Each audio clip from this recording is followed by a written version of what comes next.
I am Victoria, and I am 29 years old. Exactly 1 year ago, the sheer, unadulterated greed of my own family changed my life forever.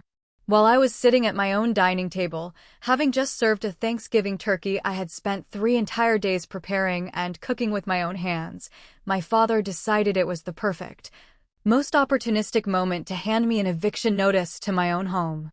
My mother just sat there, adjusted her expensive cashmere cardigan, and smiled, telling me that my golden child sister needed my house more than I did. But there was one massive, catastrophic secret they did not know about the legal paperwork my late grandfather had left behind. And right now, they are the ones left with absolutely nothing, begging for a second chance they will never, ever get. Before I tell you exactly how I dismantled their golden illusion piece by piece, hit that like button if you believe in true justice. And please, let me know where you are watching from in the comments below. Now, let's go back to the exact moment where the nightmare finally ended and my real life actually began. The eviction notice landed right beside the mashed potatoes. I need you to picture the scene perfectly because the sheer audacity of it still makes my blood run cold. It was not a metaphorical gesture. My father, Arthur, actually slid a thick, cream-colored envelope across my own Thanksgiving table, positioning it right between the antique gravy boat and the sweet potato casserole dish my neighbor had brought over. And then he leaned back in his heavy oak chair like he had just said grace. He looked entirely too pleased with himself, wearing a smug expression that suggested he had just closed a massive corporate real estate deal rather than attempting to render his eldest daughter completely homeless on a national holiday. Across the top of the heavy paper, printed in stark, bold, black letters, it read, "Notice to vacate and surrender possession." My mother, Eleanor, was the very first one to smile. That was how she always handled doing incredibly ugly, deeply cruel things. She never yelled, she never shook with anger, and she never raised her voice. She just offered that small, tidy, perfectly practiced smile that made absolute cruelty look like simple, everyday administration. It was a terrifying trait. 7 days, she said smoothly, taking a delicate sip of her red wine as if she were commenting on the weather. Your sister needs this house. I shifted my gaze across the table to Chloe. My 26-year-old sister didn't look the least bit embarrassed by this horrific ambush. She didn't look down at her plate or avoid my eyes.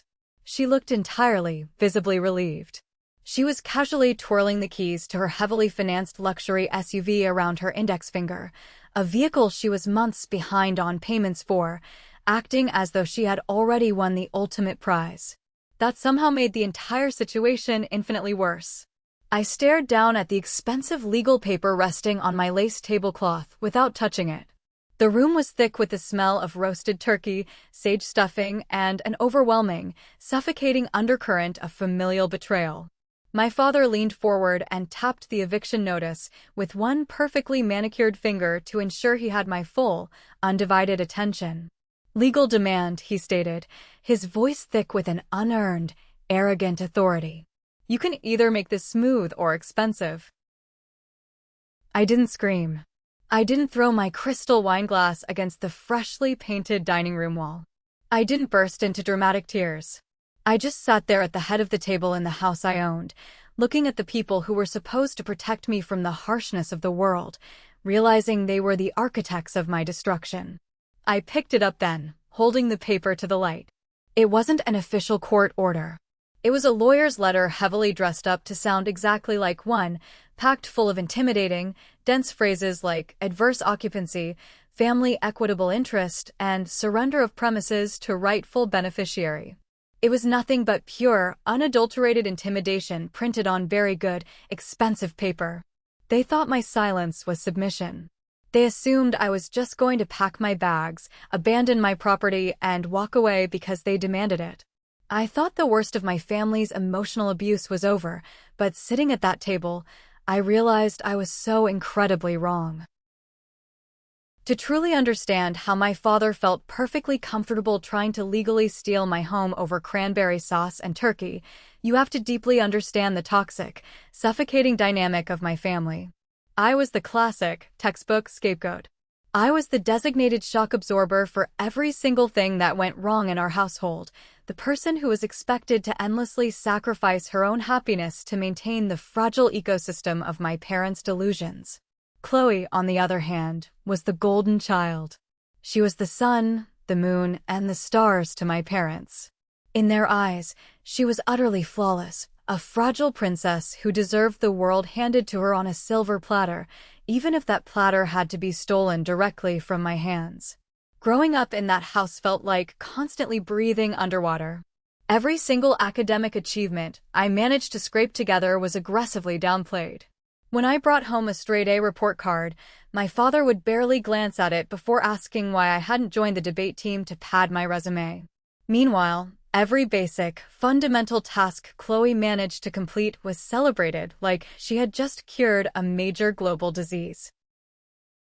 When I was 18, I worked myself to the bone and managed to secure a full academic scholarship to a state university. I thought, finally, my parents would be proud of me.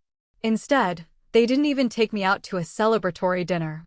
A week later, I discovered that they had taken the college fund, a fund that my grandparents had specifically set up to be split equally between the two of us, and completely drained it. They used every single penny to put a massive down payment on a luxury sports car for Chloe, claiming she desperately needed a reliable, status-appropriate vehicle to secure a good internship in the city. That internship lasted exactly 3 weeks before she quit because she claimed the fluorescent lighting in the corporate office gave her a tension headache. I spent my entire college career working 30 to 40 hours a week at a local diner, smelling like stale coffee and frying oil, just to afford my textbooks, my rent, and basic groceries. I would scroll through social media on my breaks, watching Chloe post endless photos of her European vacations, luxury shopping sprees, and high-end dinners, all entirely funded by my parents' enabling credit cards. The double standard was a living, breathing monster in our home. If Chloe carelessly knocked over and broke an expensive antique vase in the hallway, my parents furiously yelled at me for placing it too close to the edge of the console table. If Chloe failed a college class because she spent the entire semester partying, my parents aggressively blamed me for not taking time out of my own grueling schedule to tutor her well enough. I swallowed the burning injustice for years. I swallowed it because a sick, desperate, pathetic part of me still deeply craved my parents' love and approval. I foolishly thought that if I was just good enough, responsible enough, quiet enough, and helpful enough, they would eventually wake up and look at me the exact same way they looked at her. The final turning point, the moment the illusion completely shattered, didn't come with a massive, cinematic blowout argument. It came in quiet, deeply degrading moments of manipulation. Like the time Chloe maxed out 3 separate high-limit credit cards, and my mother sat me down in the living room, calmly suggesting that I take out a high-interest personal loan in my name to help clear her massive debt. Why? Because I had a steady salary from my entry-level corporate job, and Chloe was simply a free spirit who was still finding herself. When I flatly, firmly refused to ruin my own credit score for her mistakes, the emotional backlash was severe and immediate. I was called selfish. I was called a massive burden. I was told I was a terrible, unsupportive sister who fundamentally didn't understand the true meaning of family loyalty. That was the exact moment something inside my chest permanently broke, and then carefully, methodically put itself back together with cold, unyielding iron. I stopped crying alone in my childhood bedroom. I stopped arguing with brick walls. Instead, I started quietly keeping receipts. Every single demanding text message, every manipulative email filled with emotional blackmail, every bank statement. I built a silent, invisible fortress of documentation because I knew, deep in my bones, that eventually, a massive storm was going to hit.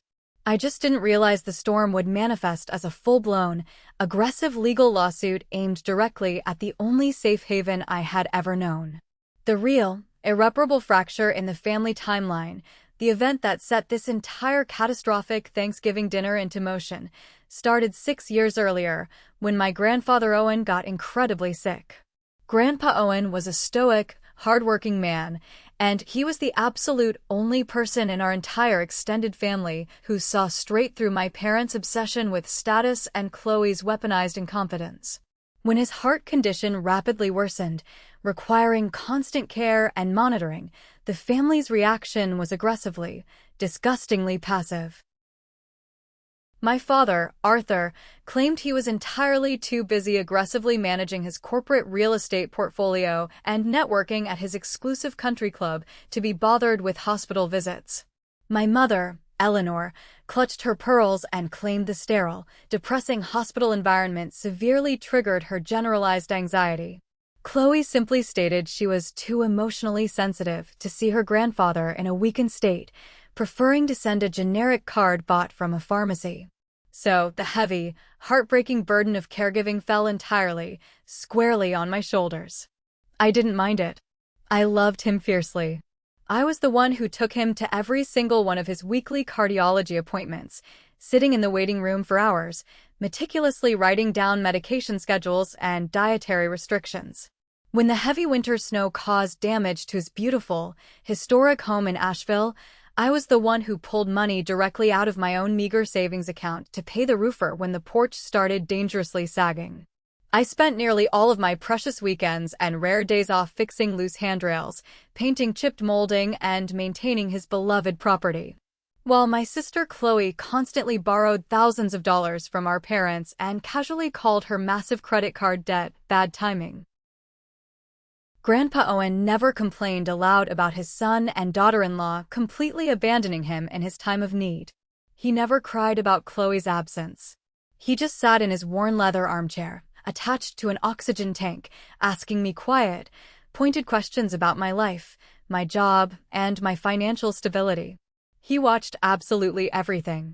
The last year of Grandpa's life, as his physical body failed him, his mind sharpened. He saw everything in our family dynamic far more clearly, not less. He silently watched Chloe borrow his vintage, perfectly maintained truck to move some furniture, only to return it completely empty on gas with a deeply bent, damaged tailgate, offering a half-hearted apology before rushing off to a party.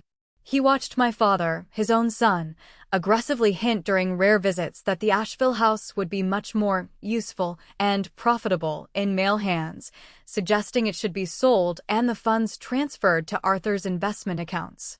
He watched my mother constantly, systematically reframe every single act of kindness I did for him, every cooked meal, every cleaned room, every paid bill, as some sort of temporary, manipulative performance designed to get on his good side. He never said much to them at the time. He didn't start screaming matches or hurl accusations. Instead, he took all of that quiet, devastating observation, and he made private, highly confidential appointments with top-tier estate lawyers that absolutely none of the family knew about until long after he was gone. I thought I was just doing the right, decent thing for the only man in my bloodline who ever truly, unconditionally loved me. I had absolutely no idea that every time I paid a contractor or picked up his medication, I was being heavily evaluated.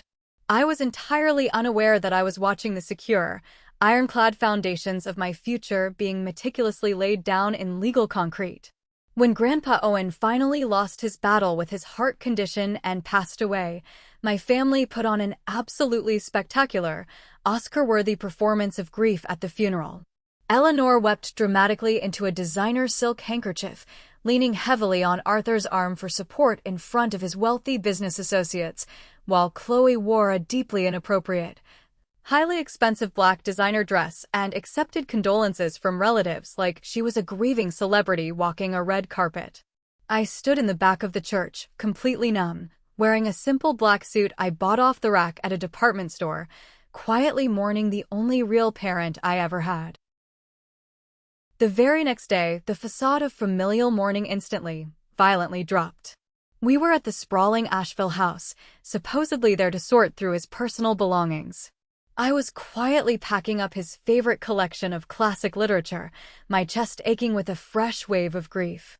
Arthur confidently walked into the room, checked his heavy gold Rolex, and casually told me that I needed to clear all of my childhood things out of the guest room at my parents' house by the end of the month.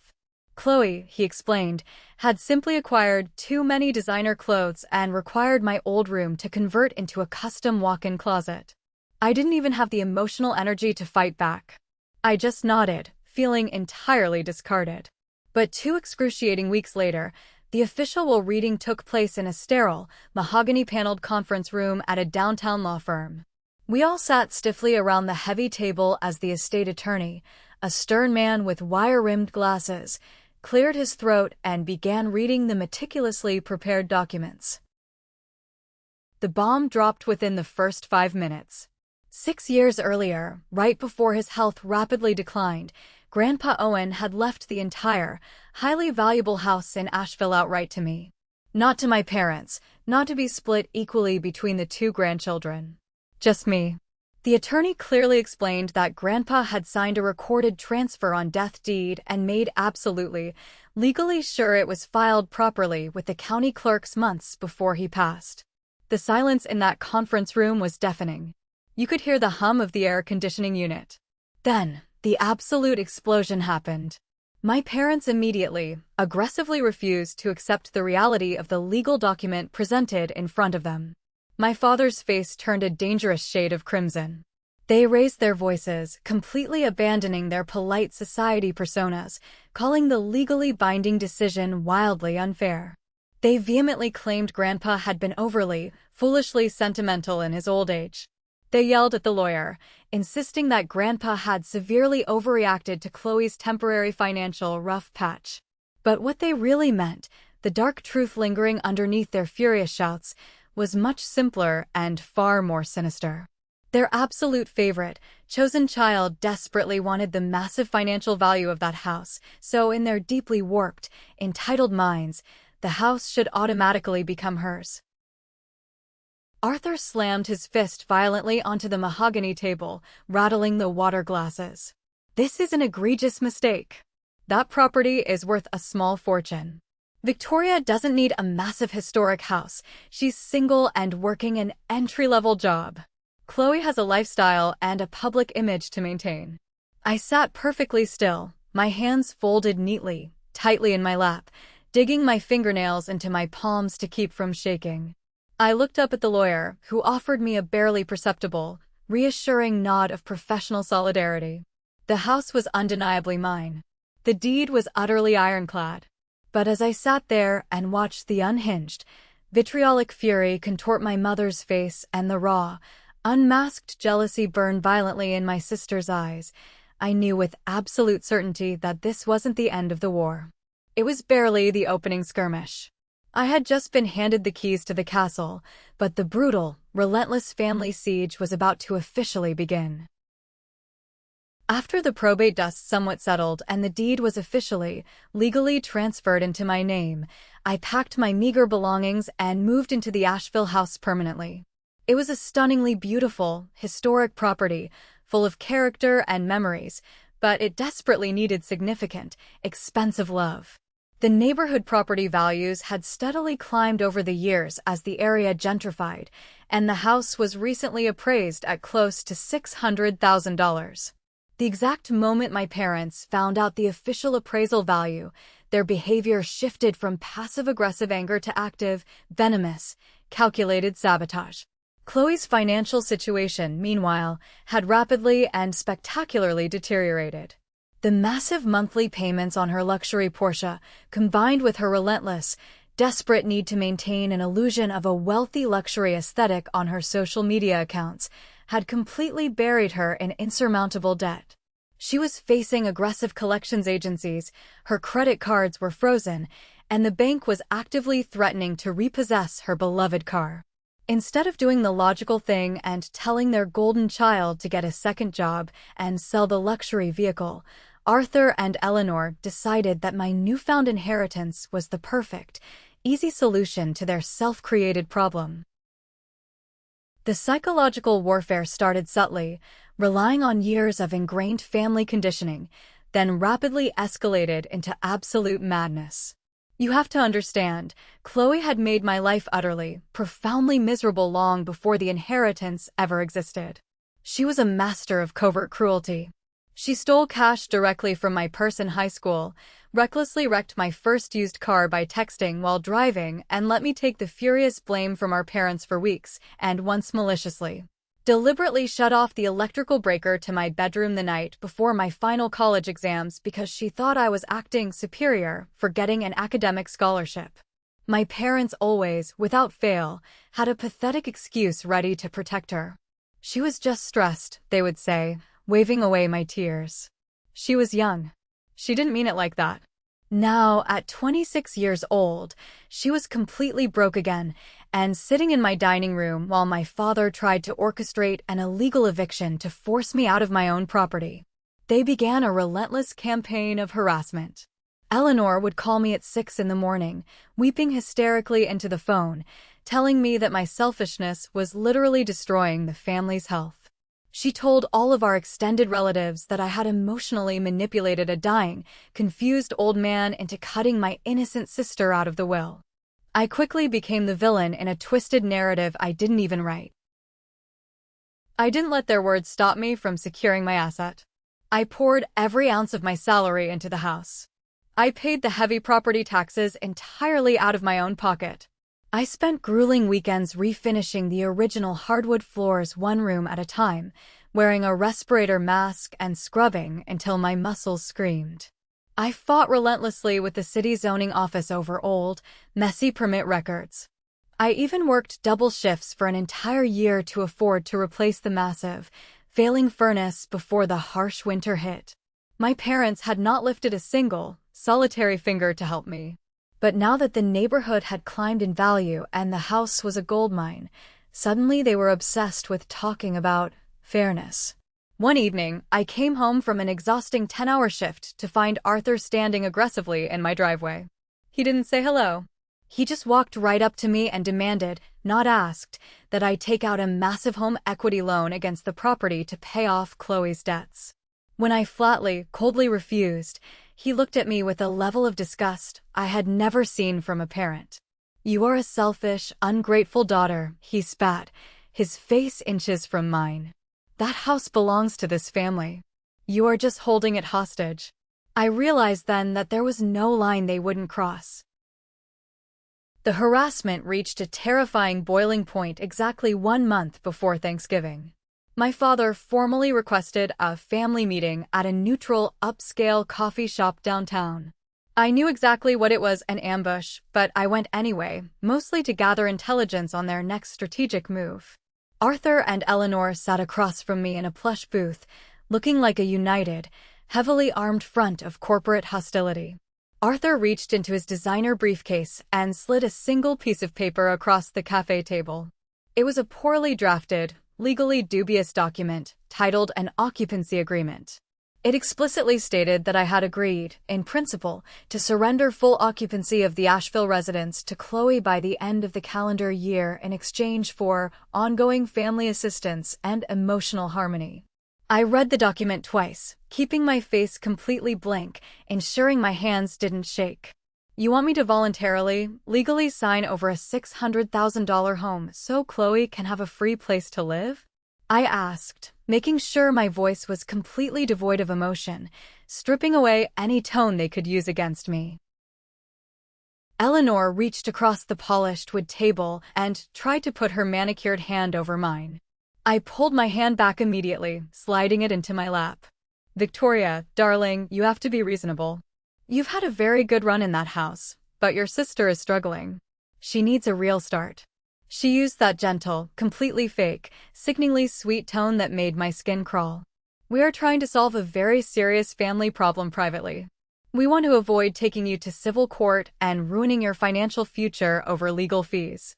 They were blatantly threatening a lawsuit. They had absolutely zero legal standing, no legitimate claim to the deed whatsoever, but they were heavily banking on the fact that I was the quiet, compliant, historically beaten-down daughter who hated conflict. They thought the mere threat of a messy, incredibly expensive, drawn-out legal battle would terrify me into signing away my grandfather's entire legacy. I looked at my father's smug, arrogant expression and my mother's predatory, calculated smile. "I'm not signing this piece of garbage," I said quietly, firmly. I stood up, left a $5 bill on the table for my untouched coffee, and walked out of the cafe without looking back. My mother, furious that her emotional manipulation had failed, took my silence and my abrupt exit as a sign of weakness. She texted me later that night, a long paragraph of venom. Your grandfather was being deeply, ridiculously dramatic when he deeded that property solely to you. We all know that. We all agree on this. We will be pursuing this matter legally to ensure the family's equitable interest is respected. There it was. The family vote. Their absolute favorite psychological trick. They truly, delusionally believed that if they all just agreed hard enough that the house was theirs, reality and the law would simply bend to their collective will. They were trying to scare me out of my own home before someone actually read the fine print of the law. I didn't reply to her unhinged text message. Instead, I drove straight to a high-end electronics store and purchased a comprehensive, state-of-the-art security camera system. The time for crying in my room over my family's lack of love was officially, permanently over. The gloves were off. It was time to go to absolute war, and I was going to let them arrogantly hand me all the ammunition I needed to destroy them. In the eye of a massive hurricane, everything is deceivingly, terrifyingly calm. For the next few agonizing weeks, I operated in total, absolute silence. I didn't answer a single one of my parents' furious phone calls. I completely ignored Chloe's relentless, passive-aggressive social media posts about cutting out toxic family members who don't support your journey. Instead, I poured every ounce of my energy, anxiety, and intellect into solidifying my fortress. I installed the heavy-duty security cameras myself, climbing on ladders in the freezing autumn wind. I strategically placed them at the front porch, the side yard, the back alley, and directly pointing at the old, wooden cellar doors. I meticulously synced every single camera feed to a secure, encrypted cloud server on my phone, ensuring that any movement around my property was instantly recorded and backed up. During this intensely quiet period of preparation, my greatest, most powerful ally emerged in the form of my next-door neighbor, Sarah. Sarah was a sharp, fiercely intelligent, no-nonsense woman who worked as a senior paralegal at a highly prestigious downtown estate and probate firm. We had bonded over the summer, sharing gardening tips and drinking bottles of cheap wine on the porch. When I finally broke down one evening and told her the entire, horrifying truth about the harassment, the eviction threats, and the forged occupancy agreement, Sarah didn't offer empty, useless platitudes. She offered pure, unadulterated legal strategy. Victoria, she said, taking a slow sip of her Pinot Noir, her eyes narrowing thoughtfully, people exactly like your father do not respect emotional boundaries. They don't care about your feelings. They only respect severe, tangible consequences. We need to look at exactly how your grandfather's entire estate was structured. Owen was a brilliant man. I highly doubt he left you completely legally exposed to these vultures. Sarah used her professional access to pull a few heavily buried public records and legally accessible probate files from the county courthouse. What she found, hidden incredibly deep within the dense, convoluted legalese of the residual trust documentation, made my jaw physically drop.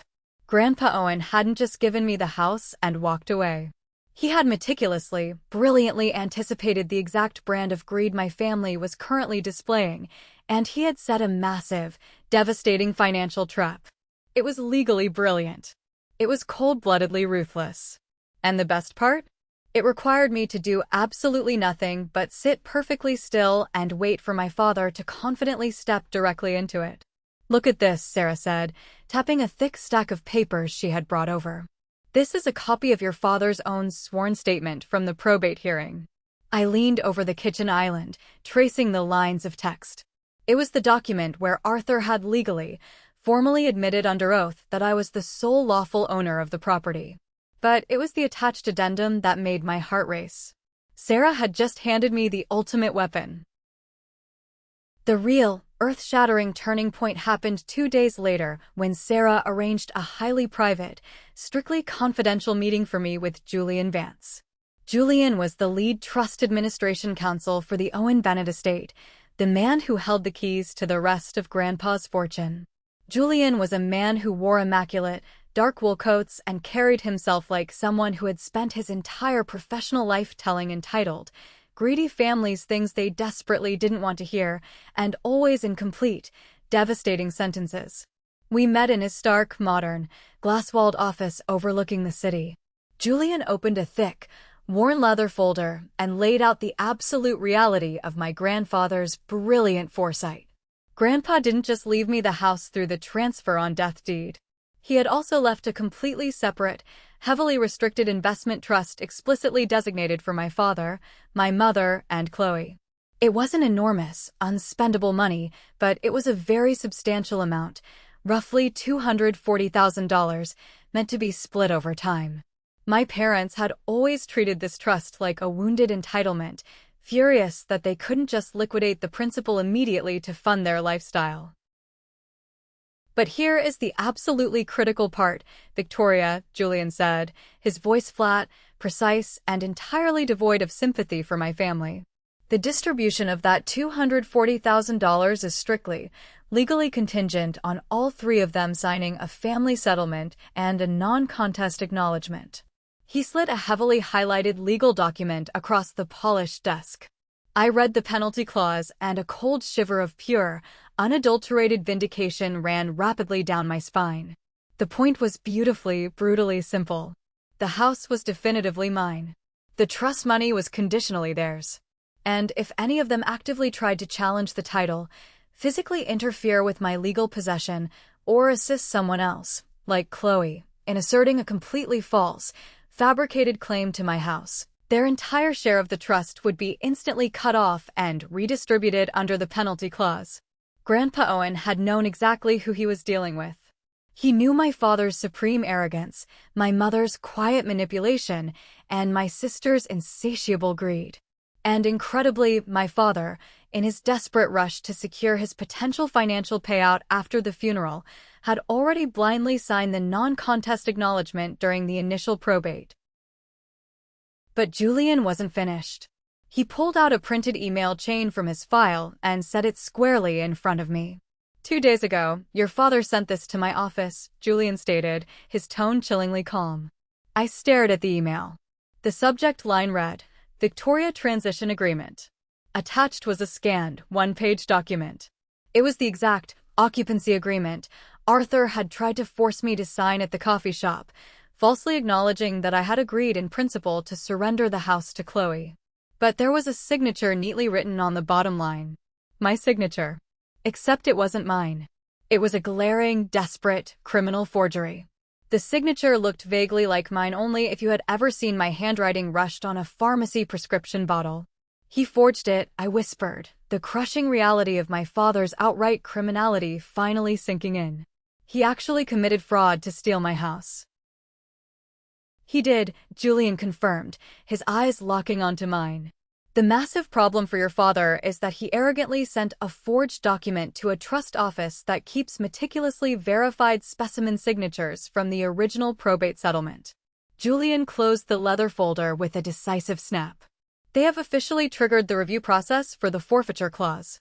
All we need now is for them to make one final, undeniable move to claim physical possession of the property. Then, the trap snaps entirely shut. I walked out of Julian's office that day feeling like a completely different human being. I was no longer the abused, terrified scapegoat.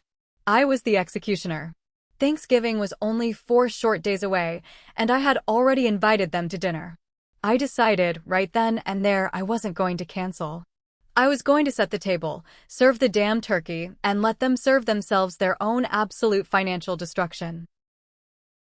Thanksgiving morning arrived crisp and biting cold, the kind of deep chill that settles into your bones and makes you want to lock the doors against the world.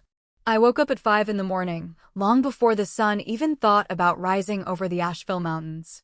The house was completely silent, filled only with the faint, comforting hum of the new furnace I had worked so hard to afford.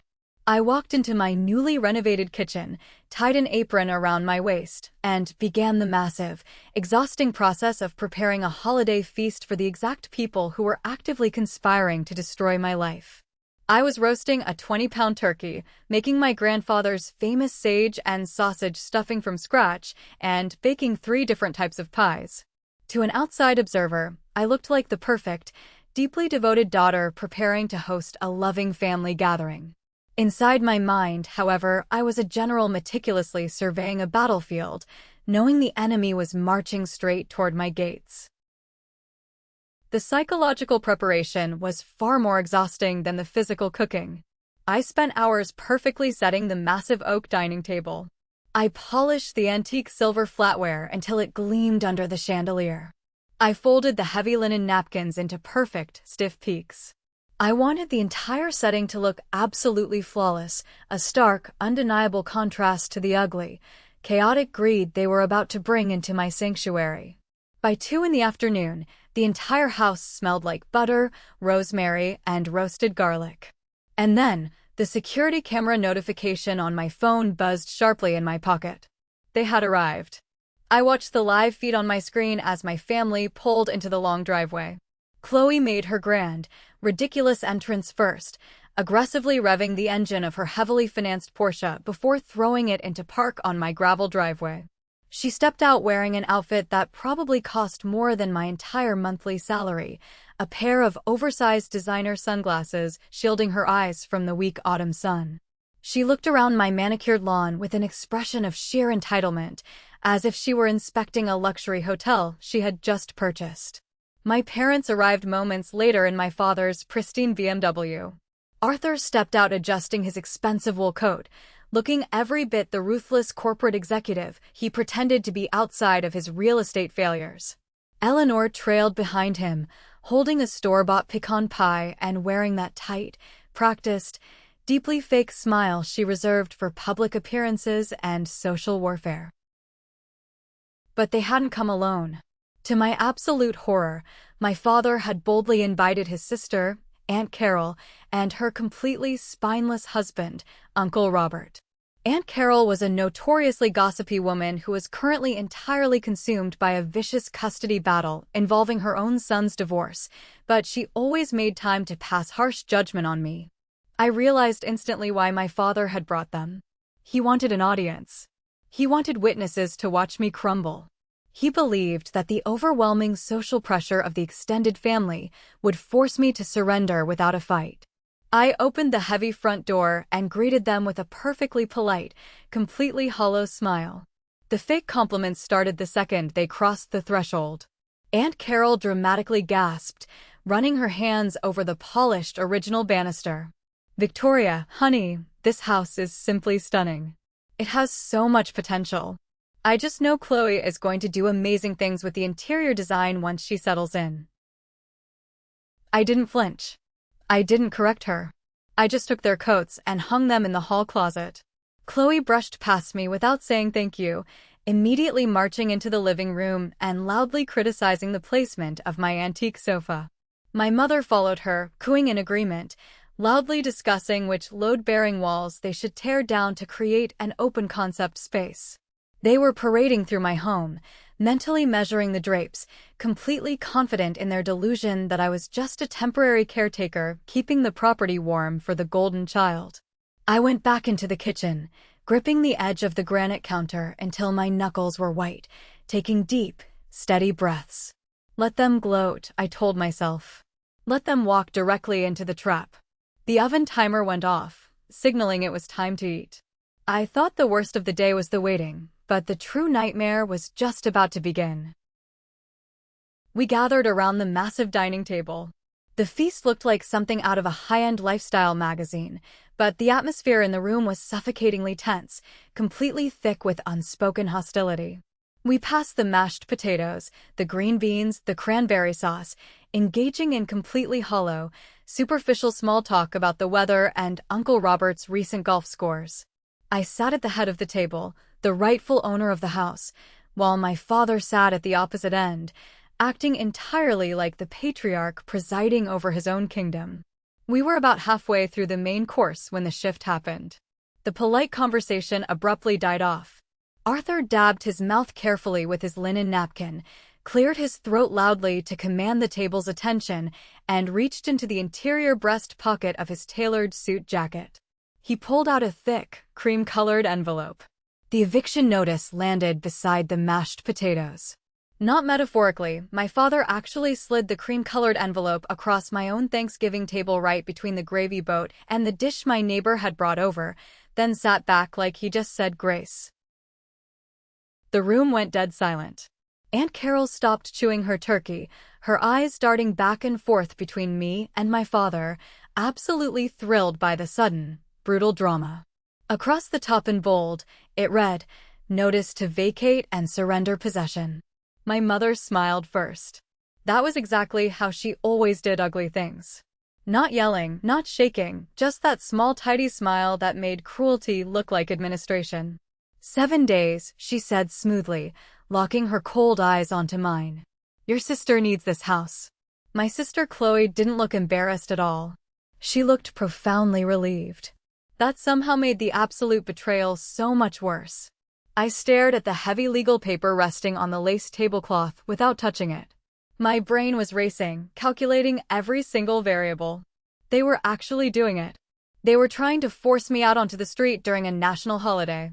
My parents always had a reason ready to justify their horrific behavior toward me. Now Chloe was 26, completely broke again from her luxury spending habits, and sitting in my dining room while my father tried to evict me from my own legal property. Mom elegantly folded her linen napkin and said, "You've had a good run here, Victoria, but Chloe needs a real start. This house can do that." I finally looked up from the envelope, meeting my father's arrogant gaze. "By what authority?" I asked, my voice completely steady, devoid of any tears or panic. Dad tapped the notice heavily with one finger. "Legal demand. You can either make this smooth or expensive." I picked it up then, feeling the weight of the expensive paper. It wasn't a court order. It was a lawyer's letter dressed up to sound like one, full of intimidating, dense phrases like adverse occupancy, family equitable interest, and surrender of premises to rightful beneficiary. It was pure intimidation on very good paper. Chloe leaned back in her heavy oak chair, crossing her arms defensively. "You live alone, Victoria." "I've got actual needs," she whined. I laughed once. I literally couldn't help it. That massive, historic house had not just fallen into my lap.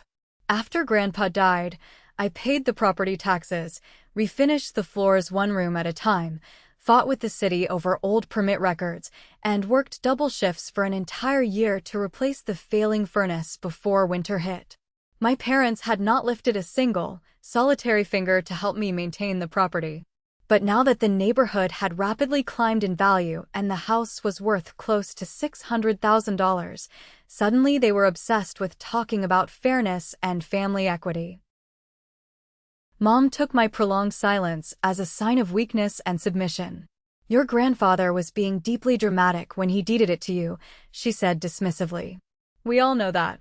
Dad reached casually for his expensive glass of red wine and added, "Or the lawyer believes Chloe has a highly viable claim because Owen intended this historic property to stay in the direct family line." "I am the direct family line," I said sharply, my voice cutting through the heavy tension. Chloe snorted loudly. "You know exactly what he means." "Yes, I did."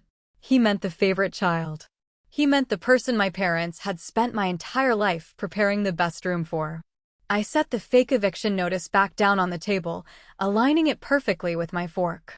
"You formally served me with an eviction threat at Thanksgiving dinner," I stated, making sure Aunt Carol heard every single word.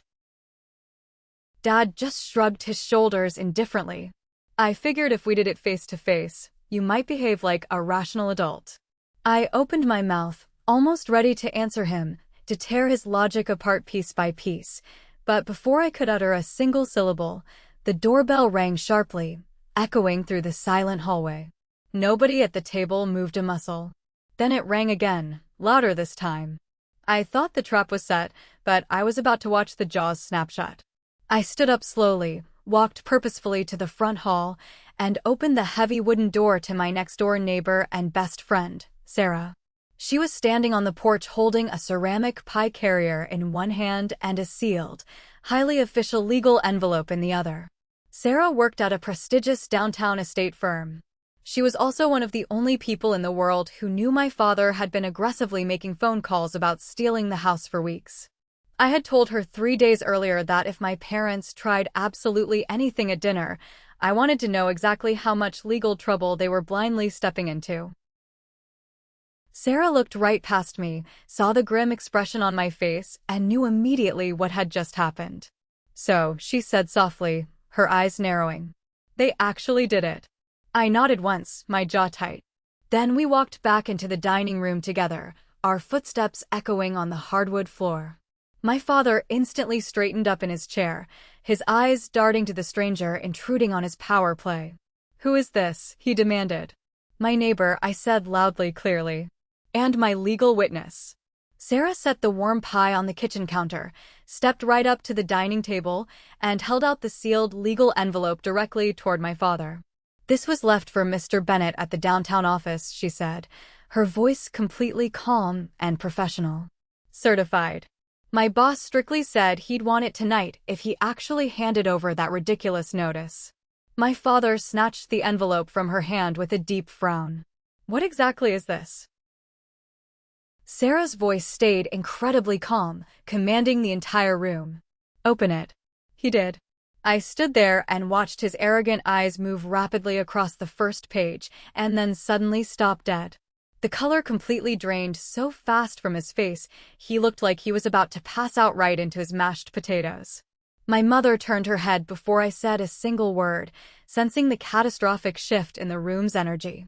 Dad slowly looked up at me, his eyes wide with genuine panic, then looked desperately back at the letter.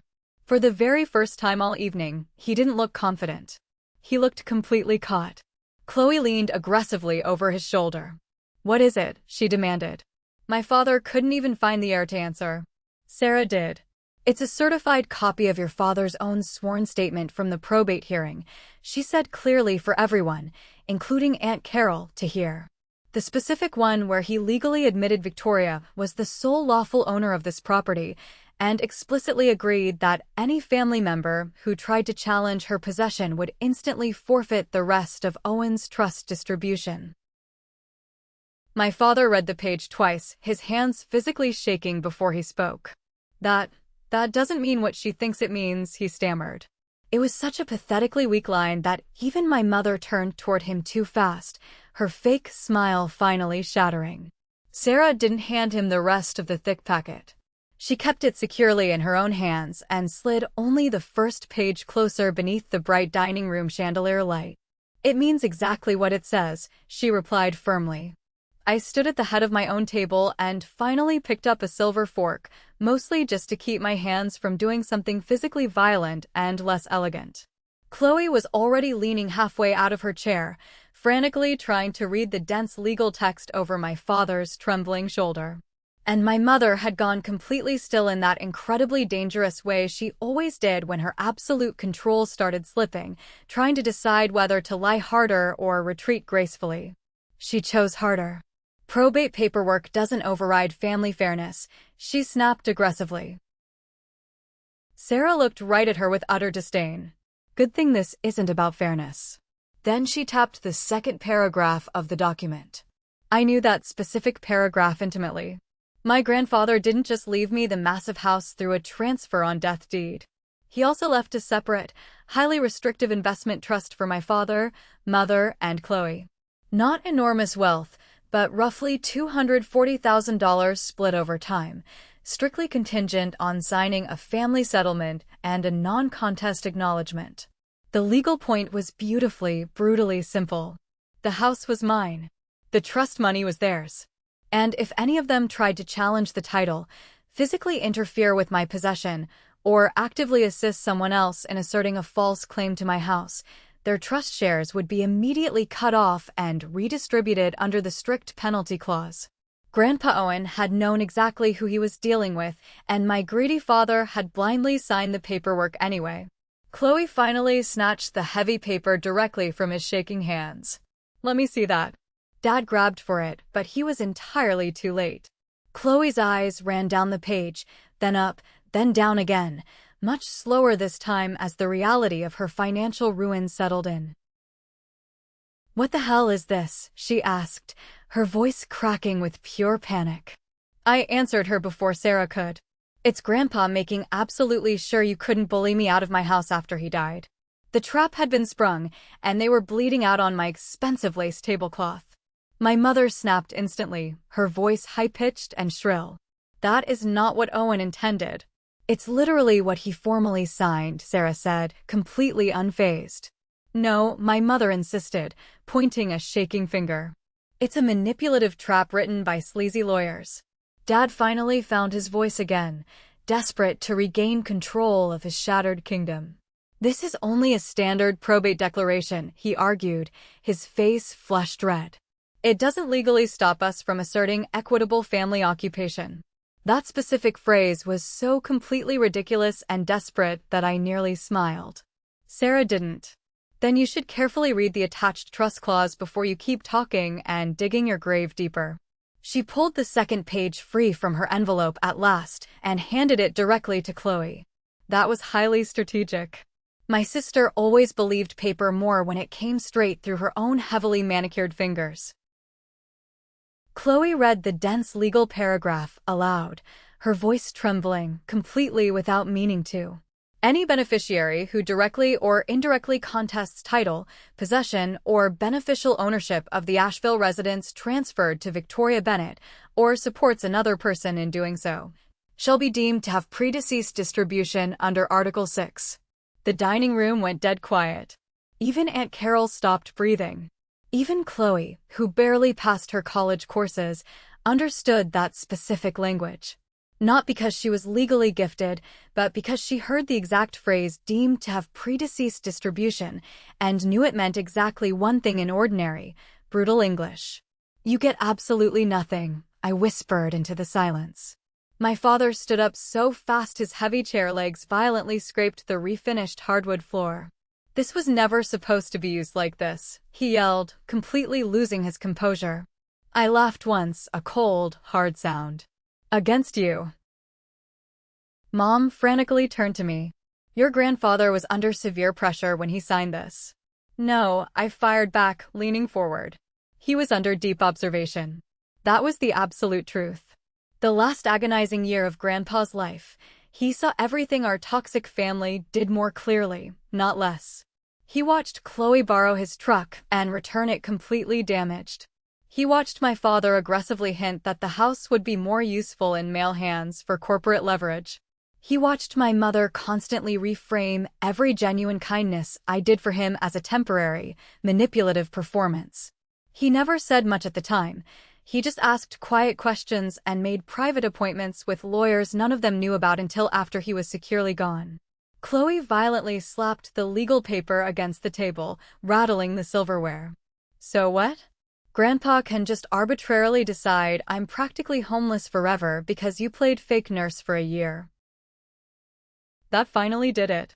The absolute disrespect snapped the last thread of my patience. I set my fork down hard and looked straight into her furious eyes. "You are not homeless," I said, my voice dangerously low and steady. "You are 26 years old, unemployed for the 4th time in 3 years, deeply in debt for a luxury car you can't afford, and still entirely convinced that everyone else's roof is your absolute birthright." She pushed her chair back violently. "This is exactly why he shouldn't have left you the place. You always act like you're better than everybody else." "No," I countered. "I act like the responsible person who paid for the new furnace, the crippling property taxes, and the sagging roof after all of you completely disappeared when he got sick." My mother rose from her seat too, much slower, trying to project a wounded dignity. "You're being incredibly cruel, Victoria." That specific word in her manipulative mouth almost made me physically dizzy. Cruel.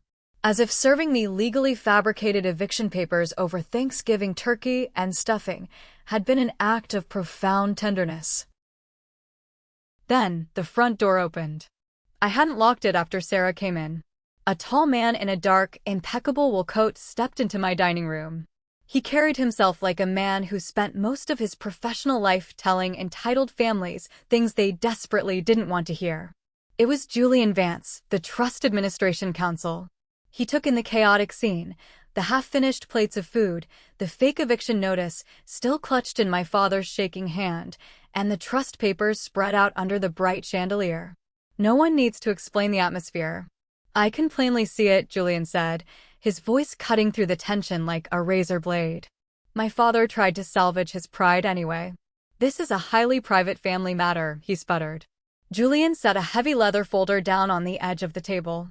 It permanently stopped being private when you used outside counsel to aggressively threaten possession of a deeded residence, in direct, flagrant conflict with a signed non-contest acknowledgement. That completely shut my father up. Julian pulled out 3 stapled packets of official documents. These are formal, legal notices from the trustee, he stated. All pending distributions under Owen Bennett's residual trust are officially suspended effective immediately, pending a full review of a possible forfeiture event. Chloe frantically grabbed her copy. You suspended everybody's money. Julian didn't blink. Yes, for her, Chloe yelled, jerking her chin violently toward me. No, Julian replied coldly. For your grandfather's legally binding paperwork. Then, Julian slid one more piece of paper into the middle of the table. It was the forged email Arthur had sent 2 days earlier, falsely claiming I had agreed to surrender the house. My mother went completely white when she saw the fake signature. The betrayal was absolute, the evidence was undeniable, and the golden child's future had just spectacularly imploded over dessert.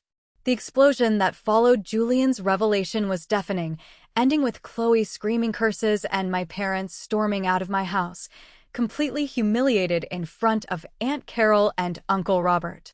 I barely slept that night, my mind racing with adrenaline and fear. I knew my family. I knew that losing a massive chunk of money wouldn't stop them, it would just make them desperate and incredibly mean. At exactly 7:13 the next morning, my phone buzzed violently on the nightstand with an urgent alert from the front porch security camera. I opened the app and my stomach completely dropped. There was Chloe, standing aggressively on my front steps. She wasn't alone.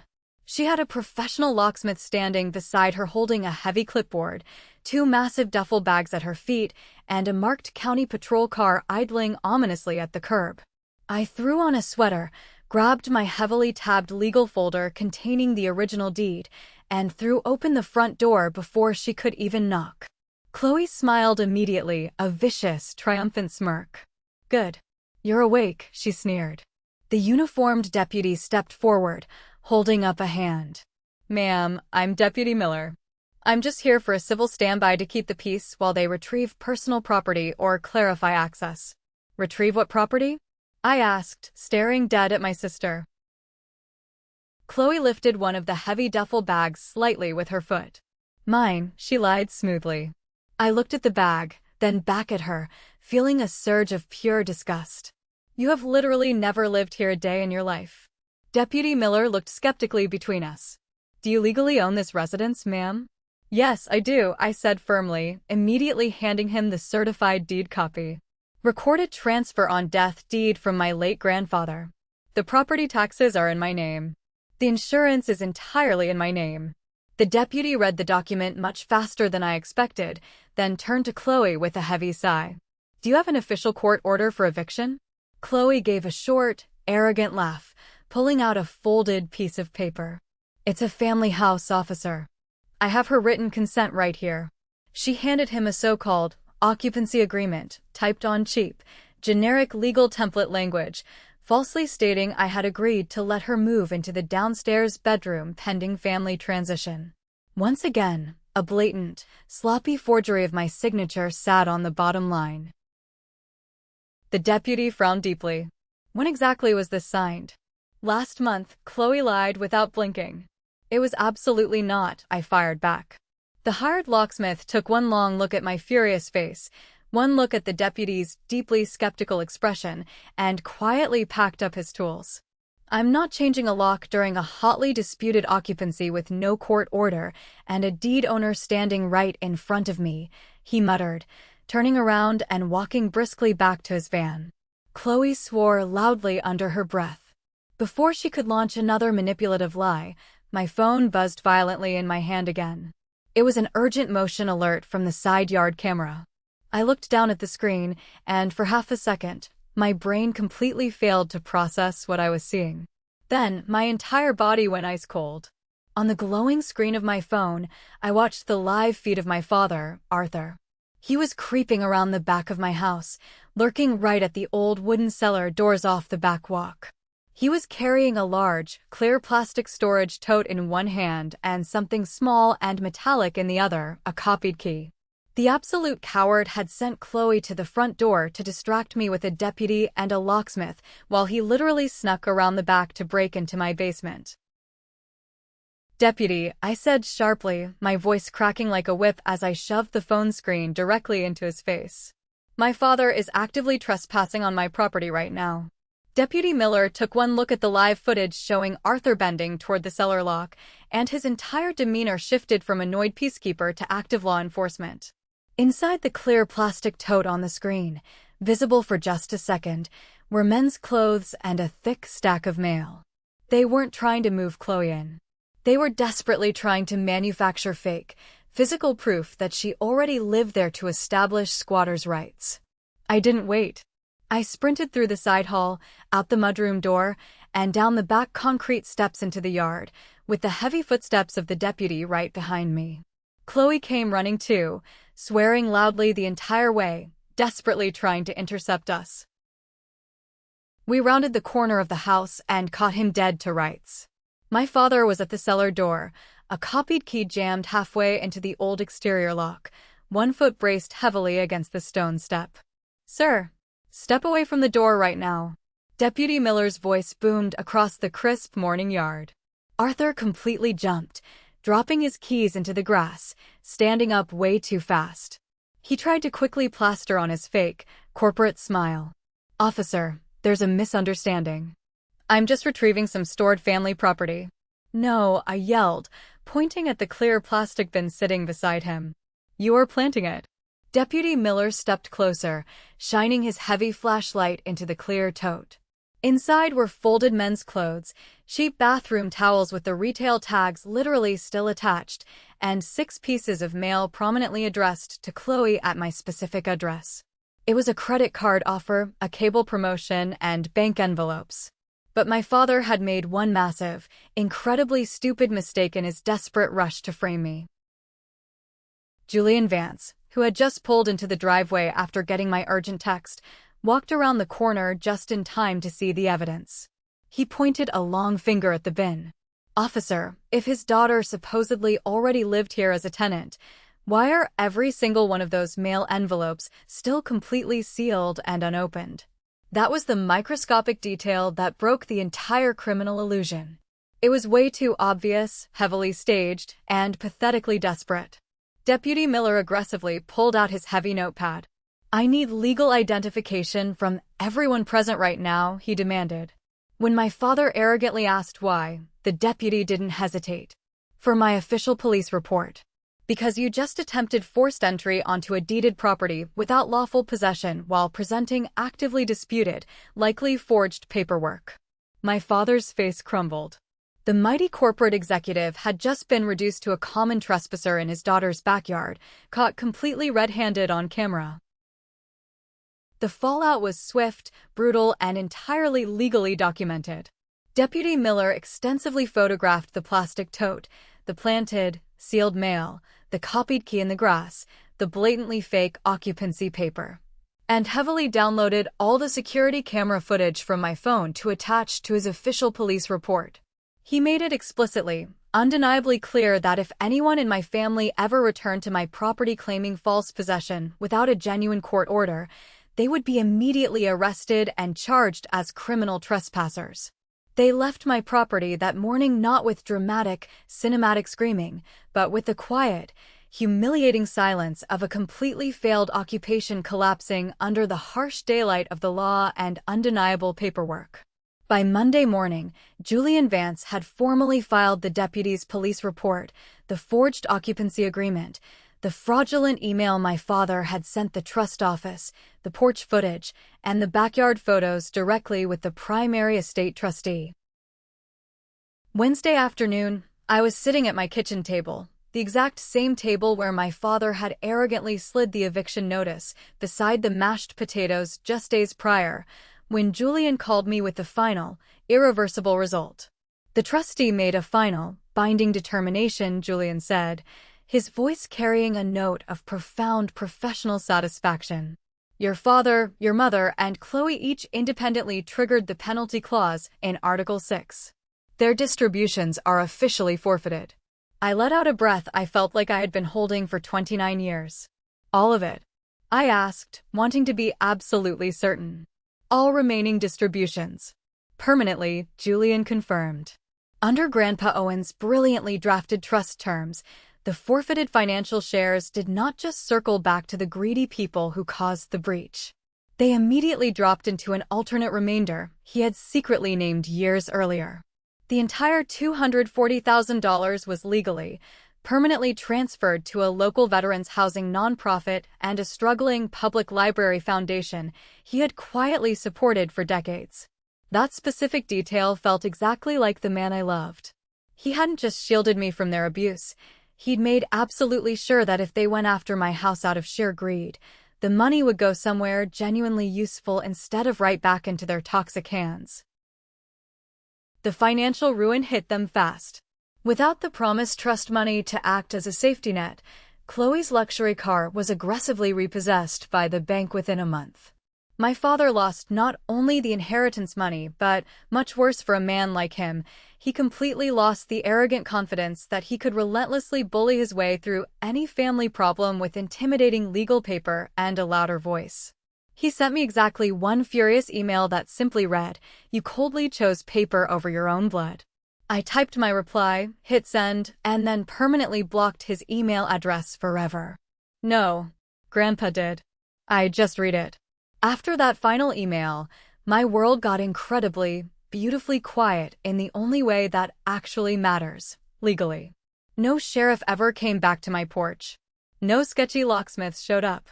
There were absolutely no more fake legal notices slid across my dinner table. The historic Asheville house stayed mine, exactly as it had been when my grandfather meticulously made sure the deed was filed properly the very first time. I didn't saunter down to my parents' house to gloat. I didn't engage in massive, dramatic social media wars with Chloe. I didn't need to. I had something they would never, ever possess. Genuine, unshakable peace of mind. I spent the winter painting the remaining bedrooms, joining a local book club, and having long, loud, laughter-filled dinners with Sarah and Julian, who quickly transitioned from my fierce legal counsel to a trusted, loyal friend. I realized that the people who sit at your Thanksgiving table don't have to share your DNA. You are entirely allowed to choose your family. For years, my parents had conditioned me to believe that I was entirely responsible for their happiness and Chloe's success. They made me feel like I was a terrible person for wanting basic respect.